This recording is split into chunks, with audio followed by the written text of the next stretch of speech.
Mustafa Barghouti. He is a former information minister for the Palestinian government, which is in control of parts of the West Bank but does not control Gaza. Welcome, Minister. I again want to just make sure that viewers understand that the Palestinian Authority has been an opponent of Hamas, so you are not in any way affiliated with Hamas. You represent the Palestinian Authority, which has control over parts of the West Bank. All that said, what is your reaction to what you have seen so far? Well, first of all, I am not part of the Palestinian Authority. As a matter of fact, I represent a democratic Palestinian movement called Palestinian National Initiative, which is non-Fatah and non-Hamas. And of course, I am not affiliated with Hamas. But I think this situation that has evolved is a direct result of the continuation of the longest occupation in modern history. Israeli occupation of Palestinian land since 1967. This is 56 years of occupation that has transformed into a system of apartheid, a much worse apartheid than what prevailed in South Africa. Yes, maybe Hamas did not recognize Israel, but the PLO did, and the Palestinian Authority did. What did they get? Nothing. Since 2014, the Israeli governments would not even meet with Palestinians. And what you see today is a reaction to several things. First of all, settlers' terrorist attacks on Palestinians in the West Bank that has evicted already 20 communities in an act of ethnic cleansing. 248 Palestinians who were killed by the Israeli army and settlers in the West Bank, including 40 children.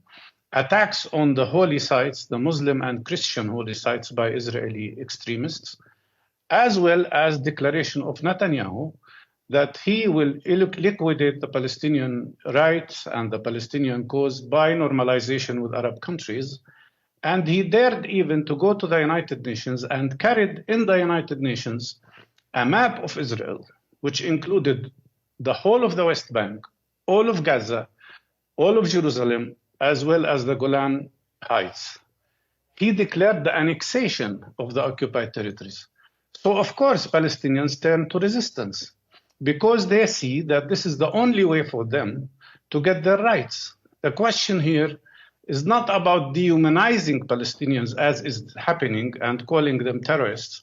It's about asking the question, why the United States supports Ukraine in fighting what they call occupation, while here they are supporting the occupier who continues to occupy us.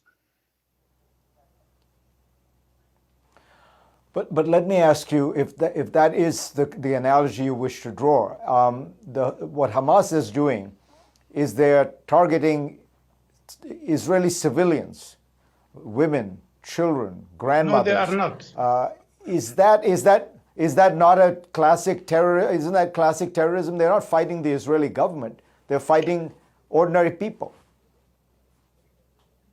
That's one way of putting it, but it's not true. I think Hamas mainly attacked military establishments, military installations. And most of the people they have arrested and taken as war prisoners are military people.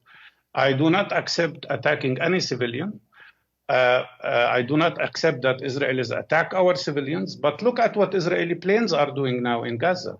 They are bombarding houses. They're bringing down to earth, and you've shown that on your screen.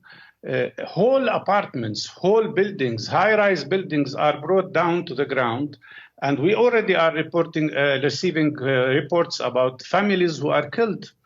9 people in one family, 10 people in another family, including children. I do not want any civilian to be hurt, neither by Palestinians or by Israelis. But the question is how to end that. Will it end by attacking Gaza Strip another time? Israel has already conducted 5 wars on Gaza. One of them lasted 51 days. They destroyed everything. This did not stop Hamas, did not stop resistance. There is one way to stop any violence, and that is to end the Israeli occupation. And that is for the United States to be fair. They cannot say that Israel has the right to defend itself, but we, the Palestinians, don't have the right to defend ourselves.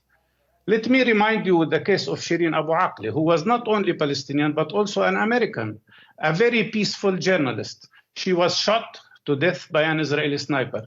Was anybody indicted? Was anybody taken to court? No. 52 other journalists were also killed. Our first aid providers are shot at. Our doctors are shot at. This should stop.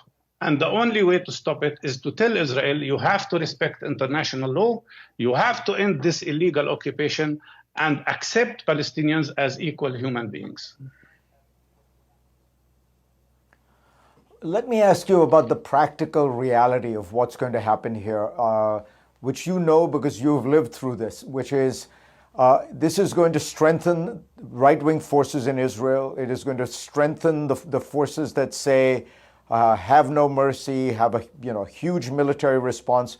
Presumably the life of Palestinians in the West Bank will get harder, more checkpoints, more searches. Isn't the practical effect here of all this going to be much worse for the average Palestinian? Unfortunately, Fareed, what you have described is exactly what we already have. Today, the whole West Bank is paralyzed by 560 military Israeli checkpoints. And these checkpoints were there during the last 30 years. We are suffering from a wall that is built on our land. The whole West Bank has been divided in 224 small ghettos, separated from each other. And the settlers are everywhere attacking Palestinians. You speak about right-wing government in Israel. Already Israel is a right-wing government. Israel is already having fascists in its government. Smotrich described himself as a fascist homophobe. And that man, Smotrich, who is also a settler, said that Palestinians have one of three options only: either to immigrate or accept a life of subjugation to Israelis or die. This is the Israeli Minister of Finance. Netanyahu never negated these statements. And both Smotrich and Ben-Gvir said that their plan is to annex the West Bank. Can we stop what's going on now? Yes, of course. All these Israelis who are now in Gaza can be released tomorrow, including everybody. If there are civilians, also the civilians. Even the generals of the Israeli army can be released if Israel also accepts to release our 5,300 Palestinian prisoners who are in Israeli jails, including 1,260 Palestinians who are in jail without knowing why, under the so-called administrative detention. They don't know why they are arrested. They are not charged. Their lawyers don't know why they are arrested. And that's the life we have. Look, Fareed, we have lived all our lives under occupation. My father lived under occupation. My daughter is living under occupation. We want a time when we, the Palestinians, will be free. Hamas was not there 30 years ago or 40 years ago. But before that, PLO was described as terrorist. Any Palestinian who struggles for his right or for freedom is described as terrorist. And the question here, do we have the right to struggle for freedom? Do we have the right to struggle for real democracy? Do we have the right to have normal democratic elections, which unfortunately Israel and the United States don't support?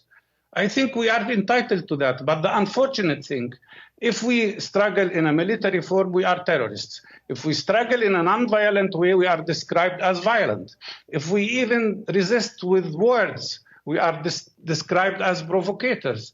If you support Palestinian and you are a foreigner, they describe you as anti-Semite. And if you are a Jewish person, and there are many of those, who supports Palestinian cause, they call him self-hating Jew. This should end. It doesn't make sense. We should all have equal life. We should all have peace. We should all have justice. And we should all live in dignity. The main way to achieve that is to end occupation, end the system of apartheid that I am sure no Jewish person can be proud of. Time has come for that, and time has come for justice and freedom. If we achieve that, there will be no violence and nobody will be hurt. Mustafa Barghouti, I thank you for giving us your time and your perspective.